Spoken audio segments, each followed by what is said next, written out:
Welcome back to another edition of the Bloomfield Pride Points.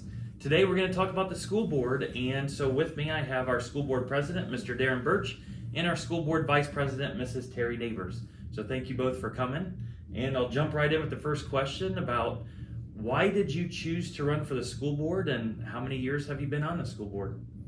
All right. I originally was asked to consider running for the board. I had a board member that had been on for a long time and was looking to get off the board, and the timing was just right for me. I was looking for another way to serve the community. When the kids were young, I was in a civic organization here in town, and then when the kids got into school, became very involved with the chaperoning their events and helping out with their sports. So they were getting older and just looking for something else to do, and the timing just was right for me.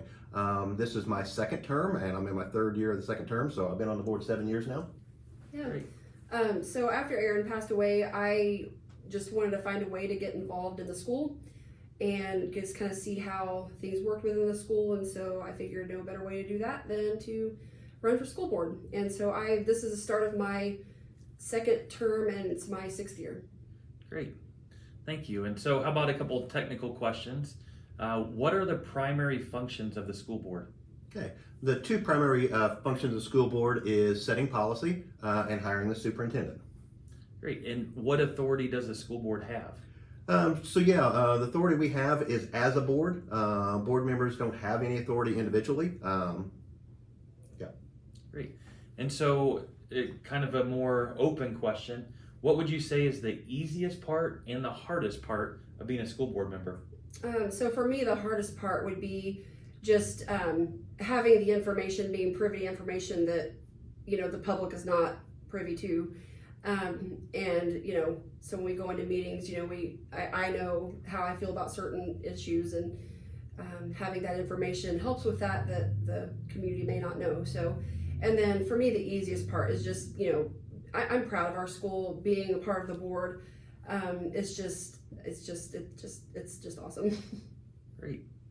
Yeah, probably one of the hardest parts, kind of like Terry said, is the expectation from the public that we're going to be able to fix their problem immediately. That's not the case individually. We can take those concerns to the board or to the administrators, but just dealing with that expectation. And then one of the easiest things, like Terry mentioned, is the pride in the school, but being second generation, and my kids are third generation to go through Bloomfield school, we're just very proud of our school. And so, another question, what would you say if a community member has a concern or a question, what advice would you give them on getting their question answered or their concern addressed?